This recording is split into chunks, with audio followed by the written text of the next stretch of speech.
Chicken gravy ready ஆகிடுச்சு. லாஸ்ட்டில் நம்ம கொத்தமல்லி தழை கொஞ்சம் போட்டு இறக்கிடலாம்.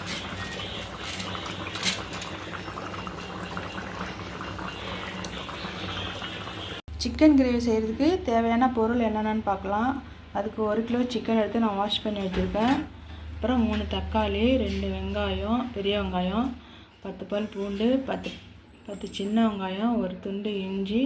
இது வந்து ட்ரை ரோஸ்ட் பண்ணி அரைக்கிறதுக்கு வந்து என்னென்னு பார்த்தீங்கன்னா 1 ஸ்பூன் மிளகு, 1 ஸ்பூன் ஜீரகம், 1 ஸ்பூன் சோம்பு, 2 பட்டை, 2 கிராம்பு, 1 அன்னாச்சிப்பூ, 1 பிரிஞ்சி இலை, கொஞ்சம் கடல் பாசி, அவ்வளோதான். 1 ஏலக்காய். இது எல்லாமே நம்ம ட்ரை ரோஸ்ட் பண்ணி அரைச்சிக்கணும், மிக்சியில் போட்டு அரைச்சிக்கணும்.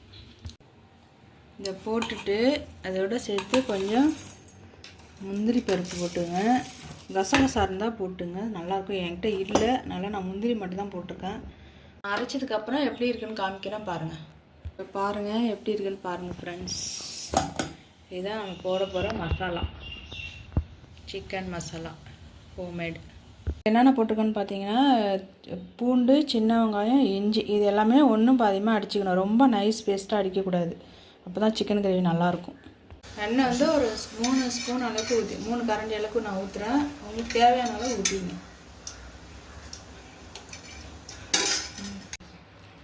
கொஞ்சம் சோம்பு போட்டுக்கலாம், பட்டை போட்டுக்கலாம், அப்புறம் கொஞ்சம் கட் பண்ணி வச்சு வெங்காயம், அதோட கொஞ்சம் கருவேப்பிலை கொஞ்சம் கட் பண்ணி வச்சு வெங்காயம். இப்போது ஒரு பிரியாணி இலை 2 பீஸ் போட்டுக்கலாம். இது வந்து நல்லா நல்லா வதங்கணும். வெங்காயம் வந்து நல்லா வதங்கணும். இது நல்லா வதங்கட்டும். அடுத்தது என்ன போடலான்ட்டு சொல்கிறேன்.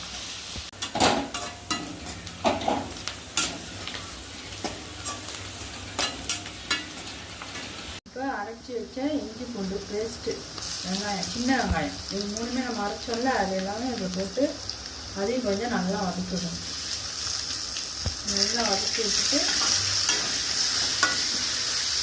தக்காளி போட்டுக்கலாம்.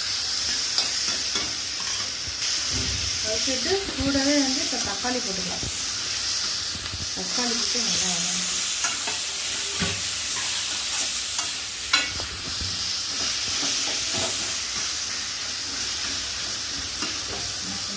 உப்பு தேவையான அளவு உப்பு போட்டுக்கலாம். ஏன்னா இப்போ தான் வந்து சீக்கிரமாக தக்காளி வந்து கொஞ்சம் சீக்கிரம் வதங்கும். இப்போ இது நல்லா அந்த தக்காளி வந்து நல்லா வதங்கணும். நல்லா வதங்கினதுக்கு அப்புறம் தான் நம்ம என்னென்ன போடலான்னு சொல்லுவோம்.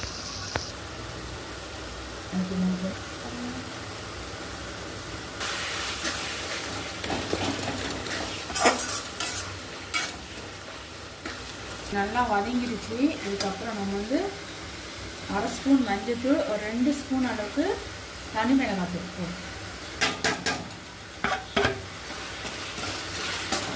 இதையும் போட்டு நல்லா மிக்ஸ் பண்ணிடுங்க.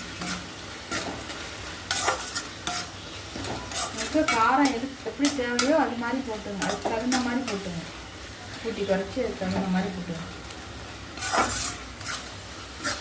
நல்லா இப்போ வதங்கட்டும்.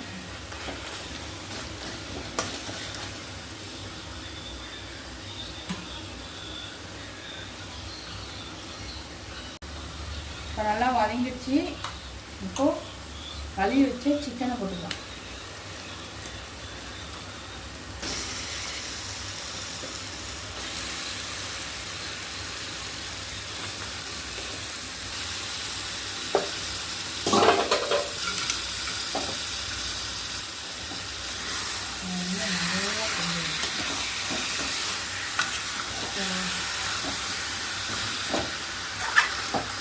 நல்லா எல்லாத்தையும் ஒன்றா நல்லா அப்படி கிண்டி விட்டுருங்க.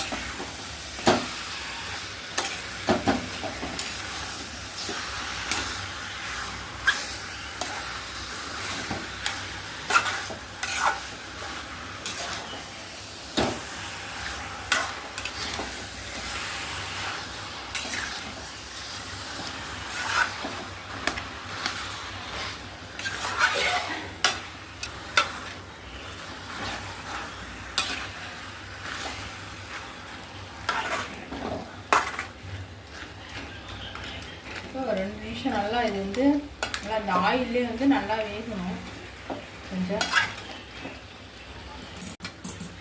இப்போ நம்ம அரைச்சி வச்சு இந்த பொடியை எடுத்து போடலாம்.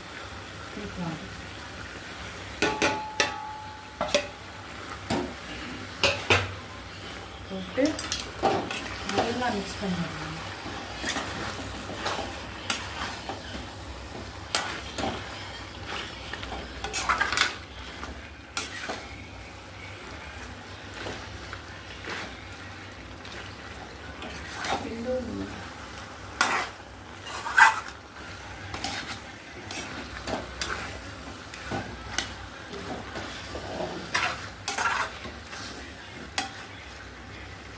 இப்போ தேவையான அளவு தண்ணி ஊற்றிக்கலாம்.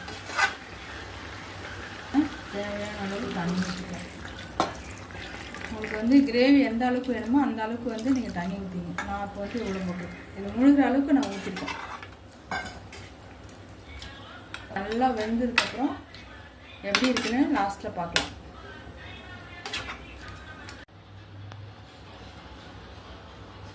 ஊற்றி நல்லா கொதிக்க வச்சு தண்ணி நல்லா சுண்டினதுக்கப்புறம் பார்த்தீங்கன்னா சூப்பரான உங்களுக்கு வந்து chicken ready.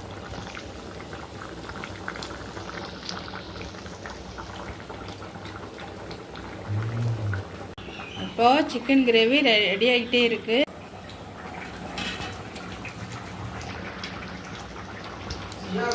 Chicken gravy ready ஆகிடுச்சு. லாஸ்ட்டில் நம்ம கொத்தமல்லி தழை கொஞ்சம் போட்டு இறக்கிடலாம்.